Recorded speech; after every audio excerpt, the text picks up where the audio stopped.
Hello students, welcome back to your wonderful channel SG Tutorial.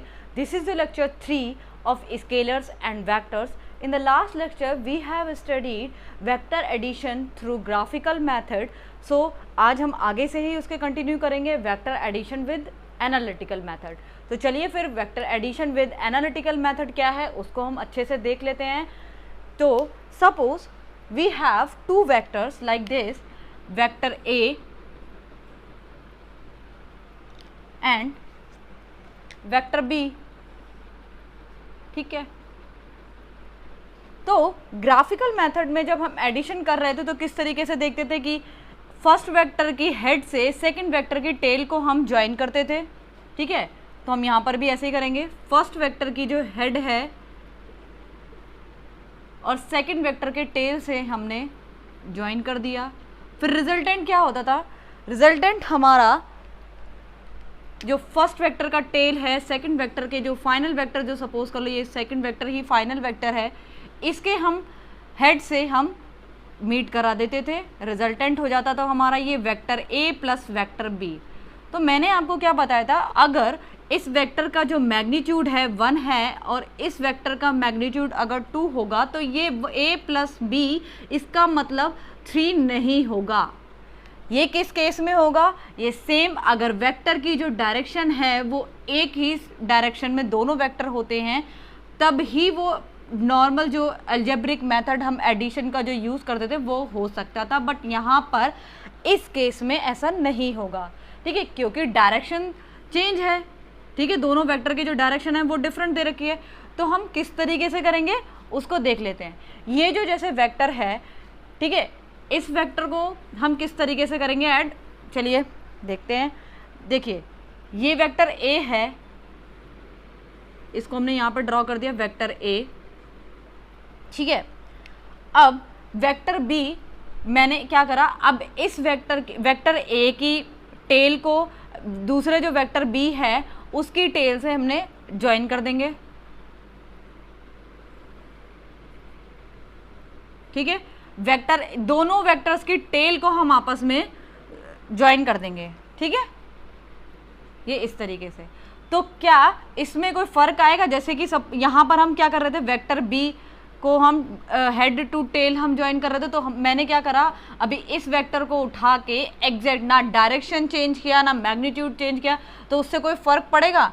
नहीं पड़ेगा. ठीक है, तो हमें उसी चीज़ का यूटिलाइजेशन करना है. जब फर्क पड़ेगा ही नहीं तो क्या करा हमने, दोनों वेक्टर्स की टेल को हमने ज्वाइन कर दिया. अब क्या करेंगे कि इस वेक्टर के पैरेलल एक लाइन ड्रॉ करेंगे इस तरीके से. ठीक है, इस वेक्टर के पैरेलल हमने लाइन ड्रॉ की. फिर हमने ये वेक्टर बी के पैरेलल जो है लाइन है उसको ड्रॉ किया. ठीक है, इन दोनों को ज्वाइन कर दिया. तो अभी ये क्या दिख रहा है, ये इसके पैरेलल, ये इसके पैरेलल. ठीक है, तो ये पैरेललोग्राम शो हो रहा है, पैरेललोग्राम बन रहा है ना. ठीक है, फिर इसका जो रिजल्टेंट है वो कैसे शो होगा, ये दोनों वेक्टर जो इसका जो डायगोनल होगा, ये पैरेललोग्राम का जो डायगोनल होगा वो क्या करेगा, ये रिजल्टेंट शो करेगा vector A plus vector B. ठीक है, तो अब ये जो पैरेललोग्राम जब बन रहा है तो हम इसको क्या बोल सकते हैं, पैरेललोग्राम लॉ. जब ट्रायंगल बना रहे थे तो वो क्या हो जा रहा था, ट्रायंगल लॉ. अब ये पैरेललोग्राम बन रहा है तो पैरेललोग्राम लॉ. ठीक है, तो वेक्टर एडिशन जो होगा अब वो किसके थ्रू हम देखेंगे, पैरेललोग्राम लॉ के थ्रू देखेंगे. तो चलिए वेक्टर ये दोनों तो इस तरीके से हो गया, वेक्टर ए और वेक्टर बी, और इसका जो रिजल्टेंट वो क्या होगा, वेक्टर ए प्लस बी. अब डायग्राम है जो भी मैंने थोड़ी देर पहले बनाया, बस थोड़ा सा बड़ा करके बना दे जिससे कि डेरिवेशन करने में और देखने में आपको समझने में कोई दिक्कत ना हो. ठीक है, ये दोनों वेक्टर मैंने लिए, वेक्टर ए और वेक्टर बी, इन दोनों की आपस में हमने टेल को मिला दिया, ज्वाइन कर दिया. फिर ये जो इसका जो डायगोनल है वो किसको रिप्रेजेंट करेगा, रिजल्टेंट को रिप्रेजेंट करेगा. और ये हमारा क्या बन गया है, वेक्टर पैरेललोग्राम बन गया है. ए, इसको हमने नाम दे दिया ए बी सी डी. अब क्या करेंगे हम, अब हम यहाँ से एक परपेंडिकुलर ड्रॉप करेंगे. ये मैंने एक ये परपेंडिकुलर ड्रॉप कर दिया, ठीक है, इसको मैंने नाम दे दिया ये नीचे ई, परपेंडिकुलर हमारा हो गया ई। फिर वेक्टर के बीच का जो एंगल है वो गिवन है हमें थीटा, तो ये एंगल भी कितना हो जाएगा थीटा। और ये वेक्टर बी है, ये इसके जस्ट पैरेलल है इस वेक्टर के, तो ये भी क्या हो जाएगा वेक्टर बी, इसको भी हम वेक्टर बी लिख सकते हैं। अब हम देखेंगे कि ये वाला जो ट्राइंगल है, ट्राइंगल ए ई डी, ठीक है, ये कैसा ट्राइंगल है, ट्राइंगल ए ई डी, ठीक है, ये वाला ये जो ट्राइंगल है ट्राइंगल ए ई डी, इसको हम देखेंगे तो क्या इसमें हम एक क्या लगा देंगे, पाइथागोरस थ्योरम लगा देंगे। राइट एंगल ट्राइंगल है, ठीक है, तो पाइथागोरस थ्योरम के अकॉर्डिंग क्या हो जाएगा, ये वाली जो साइड है, ठीक है, ये क्या है टोटल ए ही है। पहले हम क्या करेंगे, ये हाइपोटेन्यूज का स्क्वायर ए डी का square, A D square is equal to A E square,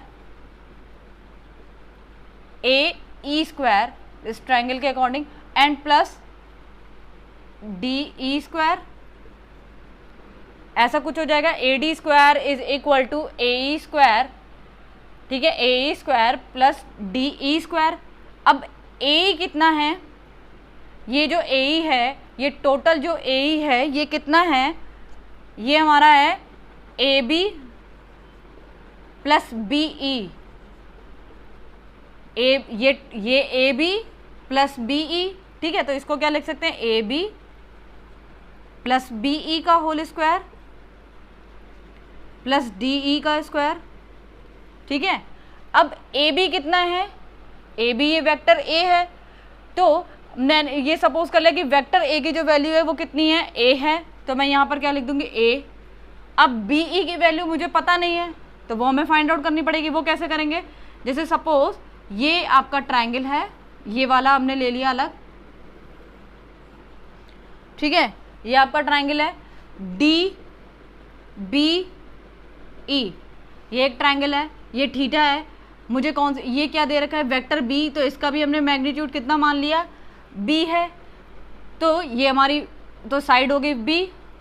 अब ये मुझे फाइंड आउट करना है, तो ये बी ई की वैल्यू क्या हो जाएगी, बी कॉस थीटा। आ रहा है ना समझ में, जैसे कि कॉस थीटा कितना होता है, base B E upon hypotenuse. फिर क्या हुआ, ये b कहाँ चला गया इसके पास, तो ये इधर मल्टीप्लाई हो गया, तो ये बी ई की वैल्यू कितनी आ गई, b कॉस थीटा। तो यहाँ पर मैं ये पुट कर दूंगी b कॉस थीटा का होल स्क्वायर। अब जो डी ई है, ये डी ई, ये भी हमें नहीं पता, ये भी हम इससे फाइंड आउट कर सकते हैं। ये डी ई कैसे, इसकी वैल्यू कितनी हो जाएगी, डी ई, ये sine theta is equal to कितना, sine theta is equal to D E upon B, तो डी ई की वैल्यू कितनी आ गई, बी साइन थीटा, ठीक है, ये इसकी वैल्यू आ गई। तो यहां पर क्या पुट कर देंगे हम, बी साइन थीटा का होल स्क्वायर, ठीक है।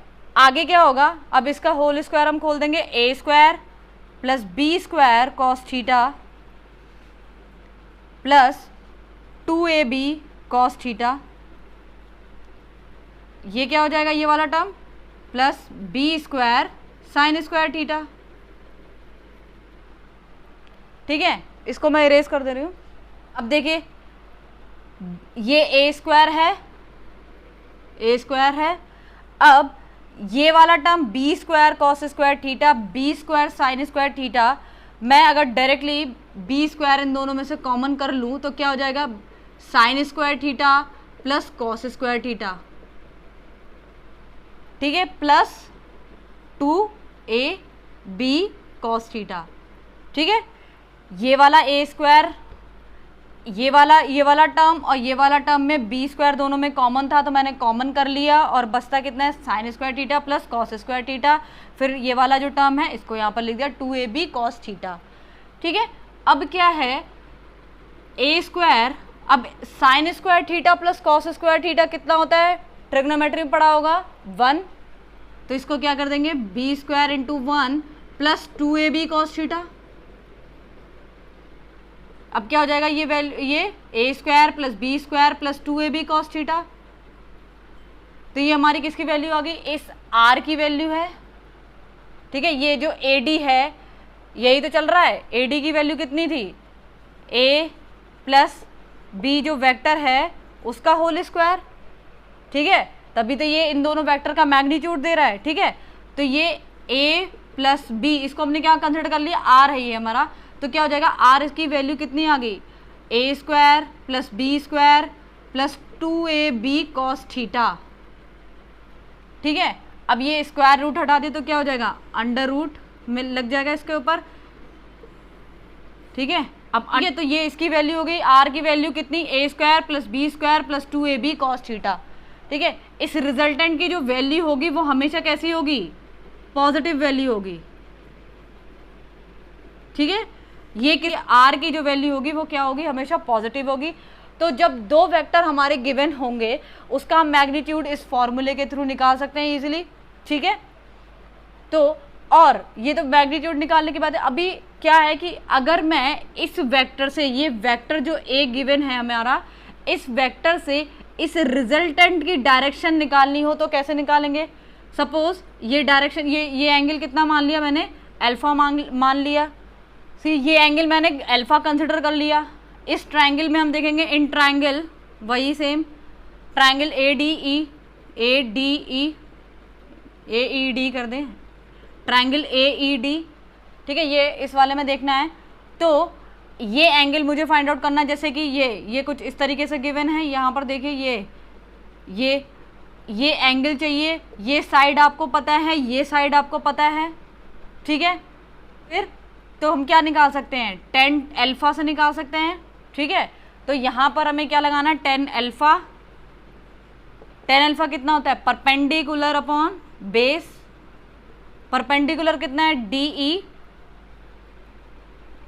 परपेंडिकुलर हमें दिया है DE B, और नीचे कितना है, ये बेस कितना है हमारा, AE। तो AE को कैसे लिखेंगे, AE को कैसे लिखेंगे, AB प्लस BE, और DE की वैल्यू कितनी थी, B साइन थीटा थी। ये वैल्यू कितनी थी, B साइन थीटा, और ये वैल्यू कितनी थी, A कॉस थीटा। ठीक है, तो यहाँ पर पुट कर दो B साइन थीटा और डिवाइडेड बाई AB की वैल्यू A प्लस BE की वैल्यू A कॉस थीटा। ठीक है, तो ये tan अल्फा की वैल्यू आ गई। तो ये हमारे पास दो फॉर्मूले आ गए, tan alpha is equal to B sine theta divided by A plus, यहाँ पर क्या होगा, ये B कॉस थीटा। ठीक है, जब मैग्नीट्यूड अगर फाइंड आउट करना है दो वेक्टर्स के बीच का तो हम कौन सा फॉर्मूला लगाएंगे, a square plus B square plus 2ab cos theta. और जब हमें जब रिजल्टेंट की डायरेक्शन किसी वेक्टर से फाइंड आउट करनी है तो हम क्या करेंगे, ये फॉर्मूला लगाएंगे b sine theta divided by a plus B cos theta. ठीक है, तो चलिए फिर एक न्यूमेरिकल देख लेते हैं जिससे कि काफ़ी अच्छे से ये जो पैरेललोग्राम लॉ है अच्छे से समझ में आ जाए। Two vectors having equal magnitude A make an angle theta with each other, find the magnitude and direction of the resultant। ठीक है, दो वेक्टर्स हैं, मैग्नीट्यूड कैसा है, दोनों का सेम है, बट डायरेक्शन दोनों के बीच में कितना है, थीटा है एंगल। ठीक है, ये दो वेक्टर है हमारे, vector A and vector B। ठीक है, दोनों का मैग्नीट्यूड हमने A ले लिया, गिवन ही है, ले क्या लिया। ठीक है, तो ये थीटा एंगल बना रहा है। तो क्या फाइंड आउट करना है हमें, इसका मैग्नीट्यूड फाइंड आउट करना है इन दोनों वेक्टर्स का। तो क्या फॉर्मूला पड़ा था, ये r इज इक्वल टू क्या था, a square plus B square plus 2ab cos theta, कुछ ऐसा पड़ा था। तो यहाँ पर हमें क्या करना है, वैल्यू को पुट करना है, दोनों वेक्टर्स गिवन हैं। तो a स्क्वायर, b की वैल्यू कितनी, a स्क्वायर प्लस यहाँ पर भी क्या हो जाएगा 2a square, a into a। तो मैं इसको डायरेक्टली a स्क्वायर लिख लूँ और ये कॉस थीटा। ठीक है, अब आगे क्या है, इसको हम कैसे लिखेंगे, 2a² plus 2a² cos theta. अब 2a हमने कॉमन कर लिया इसमें से, तो क्या हो जाएगा 1 प्लस कॉस थीटा। अब आगे कैसे सॉल्व करोगे, ऐसा कोई टर्म है ट्रिग्नोमेट्री में जो याद आ रहा है? इसके लिए हमें एक कोई ऐसा फॉर्मूला चाहिए जिसमें 1 प्लस कॉस थीटा जैसा कोई टर्म आए। तो ये कैसे हो सकता है, देखो कोई एक फॉर्मूला आप लोगों ने पढ़ा होगा कॉस 2 थीटा का, ठीक है। तो कॉस 2 थीटा का फॉर्मूला क्या है, 2 कॉस स्क्वायर थीटा -1, कुछ इस तरीके से होता है, 2 कॉस स्क्वायर थीटा -1। अब मैं क्या करूँगी, इस ये जो -1 है इसको इधर लिया है, cos 2 theta plus 1 is equal to 2 cos square theta, ठीक है। अब क्या करना है, लेकिन मुझे यहाँ पर क्या गिवन है, ये खाली थीटा है, मतलब इसको डिवाइड बाई 2 कर दें। अगर मैं इसको डिवाइड बाई 2 कर दूँ इसके एंगल को दोनों तरफ, ठीक है, तो ये सेम सही हो जाएगा। तो क्या हो जाएगा, cos theta plus 1 is equal to 2 cos square theta by 2, कुछ ऐसा टर्म मिलेगा, ठीक है। तो ये किसकी वैल्यू आ रही है, ये हमारे यही जिससे इससे हमें मतलब है कॉस थीटा प्लस 1 या 1 प्लस कॉस थीटा, तो ये यही आ रही है। यहाँ पर हम क्या लिख सकते हैं, 2 कॉस स्क्वायर थीटा बाई 2, ठीक है। चलिए फिर लिख लेते हैं इसको, अंडर रूट में क्या हो जाएगा 2a², 2 cos square theta by 2, कुछ ऐसा। तो ये वैल्यू क्या आ जाएगी हमारी 4, 2 2 जो 4, 4a² cos square theta by 2, इसका स्क्वायर रूट हटा दो तो क्या आ जाएगा 2a कॉस थीटा बाई 2। ये हमारा r है जिसकी वैल्यू आंसर आ गया, ये हमारा मैग्नीट्यूड आ गया दोनों वेक्टर्स का कि 2a cos square cos theta by 2, ठीक है। दूसरा क्या पार्ट है, direction of the resultant. Direction निकालने के लिए फॉर्मूला क्या था, tan theta tan alpha b sine theta upon a plus b cos theta, कुछ ये फॉर्मूला था, ठीक है। b की वैल्यू कितनी, capital A sine theta upon a की वैल्यू कितनी a, b की वैल्यू कितनी a कॉस थीटा, दोनों का मैग्नीट्यूड एकदम सेम है इसलिए। अब a साइन थीटा को क्या लिख सकते हैं, साइन थीटा को क्या लिखेंगे, आपने फॉर्मूला पढ़ रखा होगा साइन 2 थीटा कितना होता था 2 sine theta and cos theta.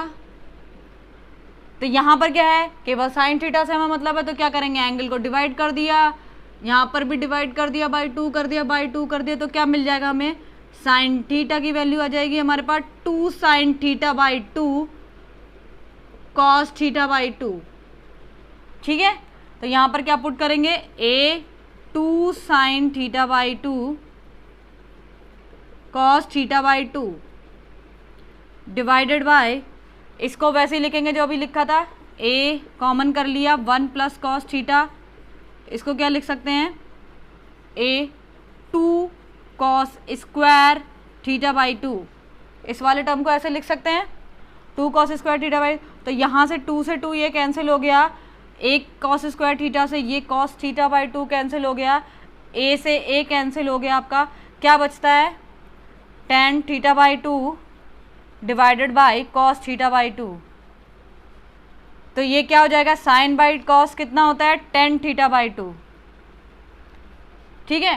तो tan अल्फा क्या आ गया हमारे पास tan थीटा बाई 2।